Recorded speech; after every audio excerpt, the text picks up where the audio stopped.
안녕하세요. 부산부동산 서입니다. 12월 1일 불핑해 보도록 하겠습니다. 부산 아파트 2배, 3배 다 오른 것 아닌가요? 아닙니다.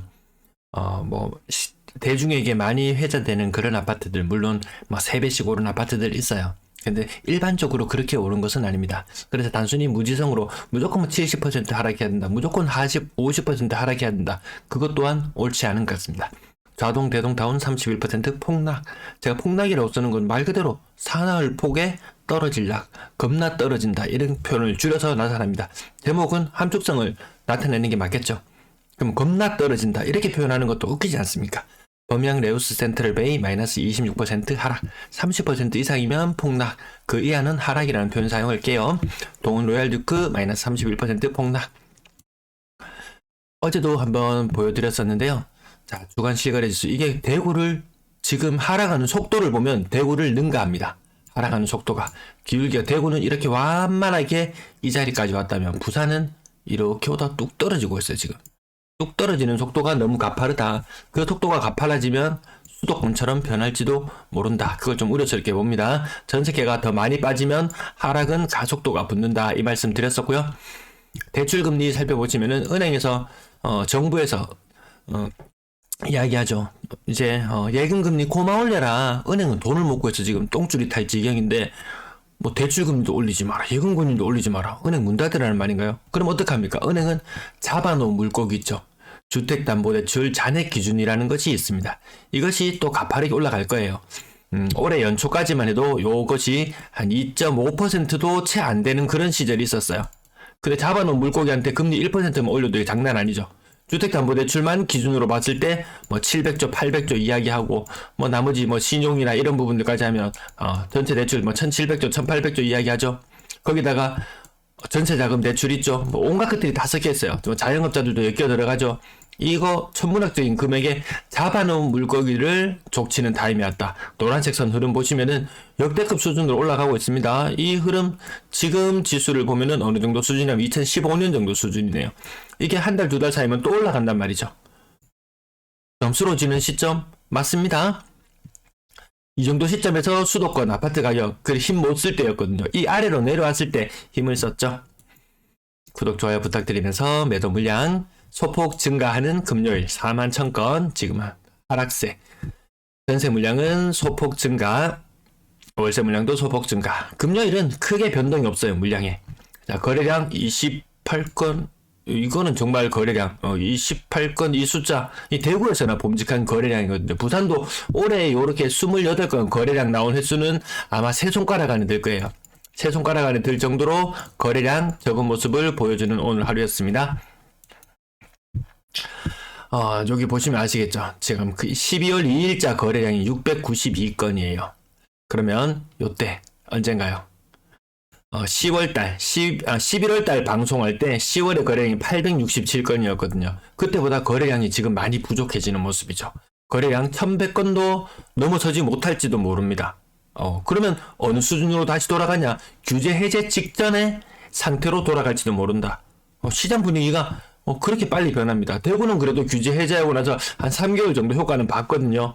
부산은 그 효과도 온전히 누리기는 좀 힘들어 보인다. 수도권 냉기가 내려와서 좀 그런 것 같습니다. 수영만 아이파크, 얘는 얼마 안 떨어졌네. 고점 대비 얼마 안 떨어졌네.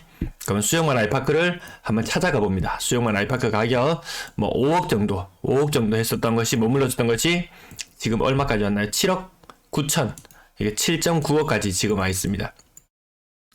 이거 별 오르지도 못했죠. 이 오랜 기간 동안 이렇게 왔다고 생각해 보면은 얼마 올랐나요? 한 50% 정도 올랐습니다. 물론 더 저점인 구간도 있었지만 2017년 대비 한 5년에 걸쳐서 50% 정도 올랐어요. 이런 아이를 가지고 70% 폭락해라. 그러면 이게 만약 8억이라고 좀 87에 56, 5.5억 정도를 빼고 나면 얼마가 되나요? 5.5억 빼면 2.4억으로 폭락해라. 이 말이 안 되잖아요, 이거는. 많이 오른 것들이 많이 떨어지는 거 지금 자연스럽게 일어나는 현상이거든요. 그렇게 조바심 내지 않으셔도 지금 30% 떨어진 이런 녀석들 보면은 상당히 단기간에 많이 올랐던 애들이 30%씩 떨어져요. 그럼 얘가 30% 머무르느냐? 아니죠. 40%도 목전에 두고 있습니다. 얘 떨어지면 40%만 떨어져도 굉장한 겁니다. 내가 1억짜리 아파트를 샀다. 2배로 올라서 2억이 되었다. 40% 떨어지면 1.2억이에요.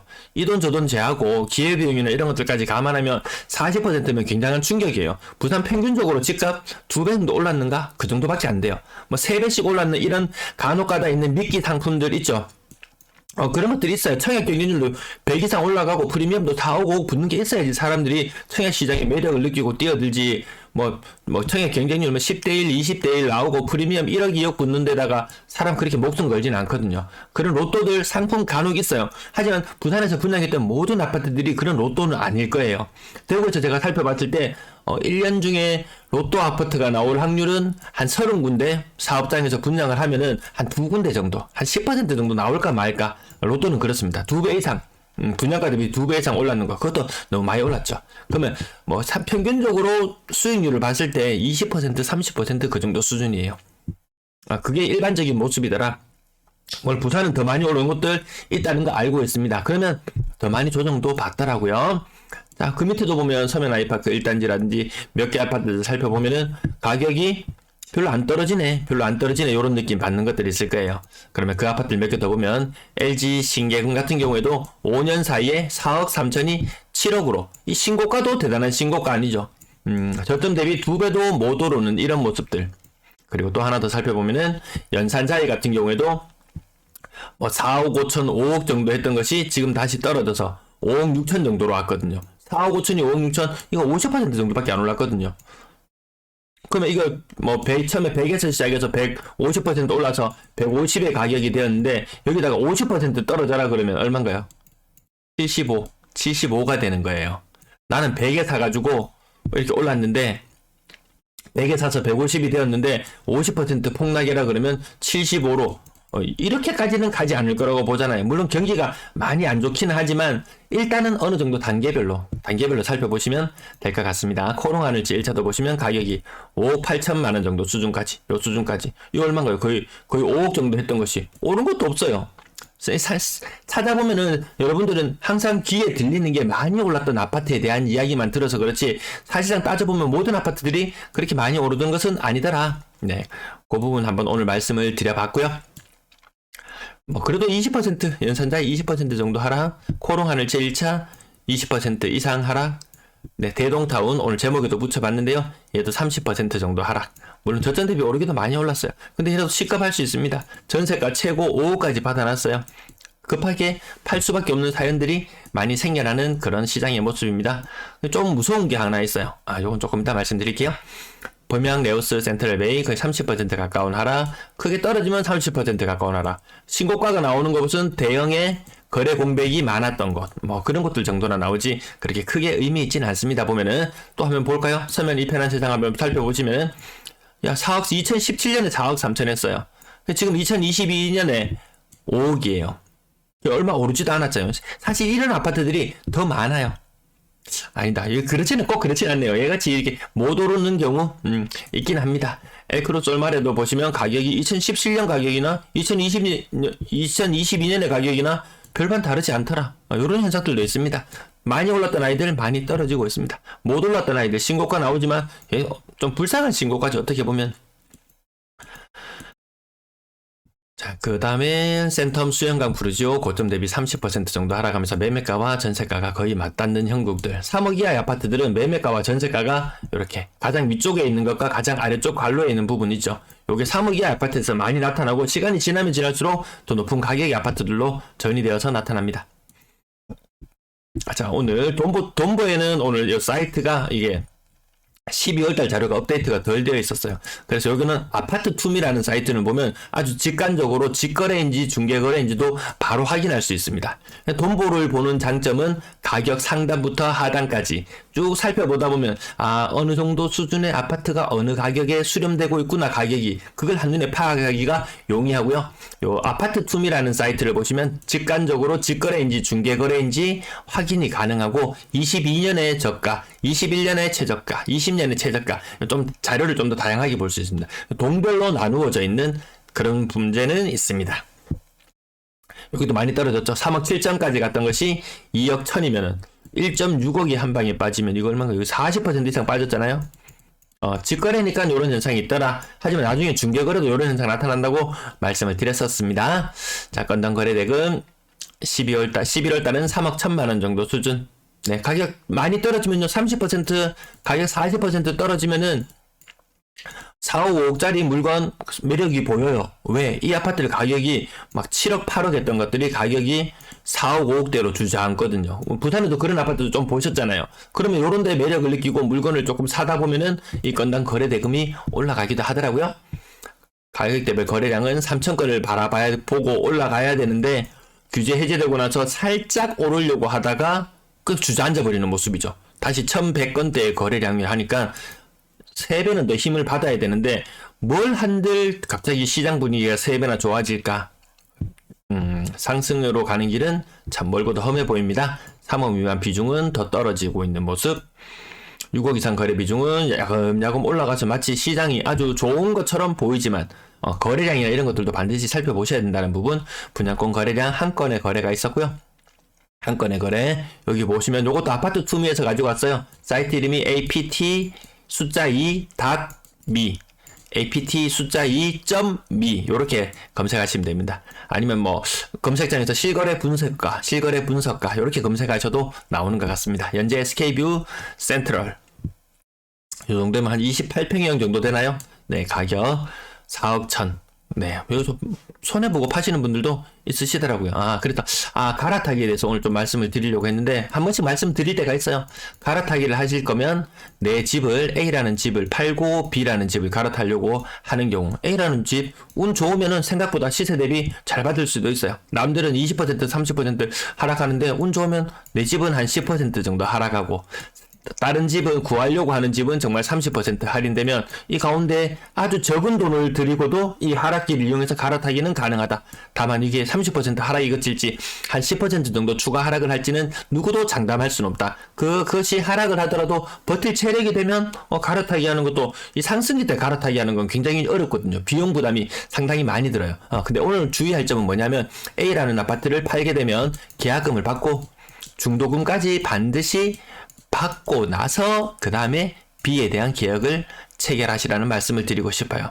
왜? 계약금 내놓고 나서 가만히 보니까 주에 20% 30% 정도 떨어진 아파트들이 보이면은 매수를 하려고 했던 사람이 이러면 핑계 저런 핑계 대면서 중도금 날짜를 조금만 기다려봐라 이렇게 미루기 시작합니다. 그러면 이미 계약은 어그러졌다고 보는 게 맞아요. 그러면서 갑자기 뭐 집에 대한 하자라든지 이런 것들 온갖 딴지를 다 걸고 들어옵니다. 그럼 상당히 인생이 피곤해집니다. 피곤해져요. 그래서 반드시 중도금까지 확정적으로 받고 나서 그 다음에 B아파트를 계약을 하시라. 요거 하나의 안전판을 마련해 놓아야 된다. 이 중도금을 받는다는 것이 하나의 안전판이 될 수 있다. 괜히 엄한데 이거 중도금도 안 주고 계약 파기하려고 하고 갑자기 계약금도 돌려내라고 하고 징글징글한 사람들도 있습니다. 뭐 법대로 하락하면서 깔끔하게 계약금을 포기하면 좋겠지만 이 어려운 시국에 그 돈도 무시 못할 정도로 크거든요. 그래서 요거 깔끔하게 마무리해 놓으시고 그 다음에 B를 매수하실 때도 마찬가지 반드시 기존의 요 선결 조건 요것들을 해결하고 가셔야 된다는 부분 한번 말씀드리고요. 전세거래량 62건 여기 가을장의 느낌이 나지 않는다는 말씀을 계속 드리고 있습니다. 그나마 그래도 지난달하고 지지난달하고 계속 비슷한 모습. 7월달부터 6, 7, 8, 9, 10 거래량이 비슷합니다. 그래서 보면 여기 박스권에 제가 갇혀있다. 전세 거래량 여기 박스에 갇힐 것이다. 그래서 가을의 느낌이 나지 않는다. 이런 말씀을 드렸습니다. 여기 아파트 몇 개만 볼까요? 사진 롯데캐슬 더 클래식 전세 가격이 4억 7천까지 떨어졌다. 그러면 아파트 가격은 한 9억 정도 하겠다. 이런 느낌으로 보시면 돼요. 한창 때 전세 가격 6억 5천까지 갔죠. 그럼 한창 때 아파트 가격 13억 정도까지 갔겠구나. 요런 느낌 있죠. 쌍용도 플래티넘 사직 아시아드 아파트 요 매매가와 전세가 요거는 59제곱미터인데 전세가 잘 받았네요. 이거 뭐 역전세나 이런 것들도 여월세나 이런 것들도 뭐 무시할 수 없는 그런 분위기예요. 아니면 갱신을 하면서 주변 시세는 3.7억 정도인데 이사비나 이런 것들 여러 가지를 감안해서 야 5천만 원 정도는 내가 좀 손해보고 그냥 계약할란다. 옮겨 다니면 어차피 그 비용 들어가니까 그 마지노선이 5천만 원입니다. 이 5천만 원을 넘어가게 되면 주변 시세보다 비싸다? 그러면은 좀 번거롭더라도 이사를 하는 것이 더 이득이다. 저는 항상 이 5천만 원을 기점으로 담았습니다. 제 지인하고 이것저것 놓고 많이 비교를 해봤는데 제 지인은 그래도 1억 정도 차이 나면은 뭐 이런 이야기도 있고 5천 정도 차이 나면 이런 이야기도 있고요. 아마 여러분들 그 형편에 맞게 뭐 이사 비용이나 이런 여러 가지들 고려해 보시면 맞을 것 같습니다. 아직까지 금리 오름폭에 비해서 많이 높다. 예금 금리 낮추고 뭐 이런 대출 금리 낮춰라 하고 하지만 이미 시중의 금리 아까 대출 금리 페이지 초창기에 보셔서 아시겠지만 전세자금 대출 금리는 이미 5%를 훨씬 더 넘어가고 있는 시장 상황이잖아요. 그래서 요 정도가 맞다. 서면 동일 파크 스위트 3차처럼 고점 대비 전세 가격이 한 60% 정도. 요 정도가 맞지? 자, 동그라미 대충 한번 쳐볼까요? 60% 선 나오는 것도 많지 않습니다. 부산 오션시티 부르죠. 고점 대비 반토막? 이건 좀 애매하긴 하죠. 고가가 좀 수상하다 오히려. 매매 가격도 4억 5천 정도 되는 게 있는데 요 전세 가격 지나치게 높은 것도 살짝 수상할 수는 있습니다. 나머지 가격 아직 동그라미 칠만한 게 꽤나 나옵니다. 갑자기 어느 순간 보면은 야, 저 아파트 전세 가격이 2억도 안 한다고? 한창 때 정세 3억까지 갔던 게 2억도 안 한다고? 2억 후반까지 갔던 게 2억 미끄러져 내려오는 경우를 시간이 지나면 아마 많이 목격하시게 될 것 같습니다. 왜 사람들이 전세를 그나마 또 대구보다는 상황이 조금 낫네요.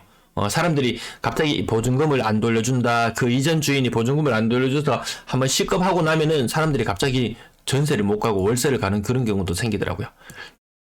3억 미만의 비중, 시간의 문제일 뿐이지, 지금 금리 상태, 뭐 1, 2년만 더 유지된다고 해도 요거 90% 수준까지도 충분히 올라가고도 남을 것 같습니다. 아파트 가격이 많이 올랐으니까 전세 가격이 많이 올라야지 라기보다는 전세 가격도 같이 아파트 가격 조정받는 것만큼 조정받고 금리 오른 만큼 조정받고 그래서 임대인들이 지금 이거 못해 먹겠다 남는 게 없다 자기도 나도 전세 뭐 이거 놓기 위해서 은행에서 대출 받아가지고 하는데 내 금리가 겁나게 오르고 있는 상황에서 오히려 뭐 상가를 투자했거나 이런 사람들은 오히려 역마진 상태 손해보는 상태까지도 빠지는 경우도 있습니다. 사기상 비중 많이 줄어들고 있는 모습 보여지고요. 평균 전세 가격 저거 지금 뚝 떨어져 있는데요. 거래 건수가 몇 건 없어서 그래요. 다시 시간이 지나면 쭉 올라가는 모습 보실 것 같습니다. 아직 11월의 전세 가격은 2019년 요 회색선보다는 내려오진 않았어요. 하지만 지금 이 추세의 이 흐름대로 간다면 회색선보다 더 12월 달은 회색선보다 더 내려올 가능성도 있습니다. 2019년 가격보다 더 싸다는 말입니다. 그럼 아파트 가격도 2019년 수준으로 돌아가는 게 맞을 거예요. 그리고 더 떨어지면 떨어질수록 그 이전의 아파트 가격을 봅니다. 저는 오늘 대구에서 2015년, 16년의 아파트 가격으로 떨어지는 것도 목격을 하고 깜짝 놀랐습니다. 월세 거래량은 조금 나은 상태고요.